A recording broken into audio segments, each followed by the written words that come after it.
Ermənistanda fəaliyyət göstərən mədən şirkətlərinin şəffaflığı aşağı səviyyədədir. Bütün etirazlara baxmayaraq, İrəvan hələ də xarici investorların Ermənistan ərazisində yatırım etməsinə imkan yaradır. Bu fikirlər ekologiya sahəsində fəaliyyət göstərən qeyri-hökumət təşkilatlarının yaratdığı Environmental Protection First koalisiyasının brifinqində səsləndirilib. Bildirilib ki, Ermənistan BMT-nin transsərhəd su axarlarının və beynəlxalq göllərin mühafizəsi və istifadəsi haqqında konvensiyasına qoşulmayan ölkə olaraq qalır. Eyni zamanda mədən şirkətlərinin yerləşdiyi ərazilər Qarabağla sərhədə yaxındır. Elə bununla əlaqədar Azərbaycanın müvafiq dövlət qurumları, həmçinin vətəndaş cəmiyyətləri tərəfindən dəfələrlə etirazlar ifadə edilib.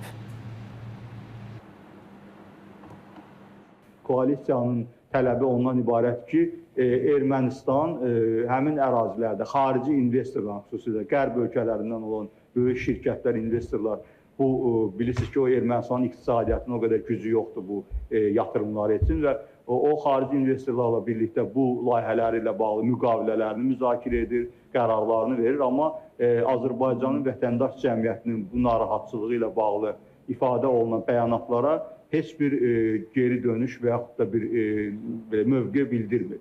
Və bu da bizi koalisiya olaraq daha da öz mübarizəmizi kəskinləşdirməyə məcbur edib. Bu mədənlərdə hansı filizlər hasil edilir?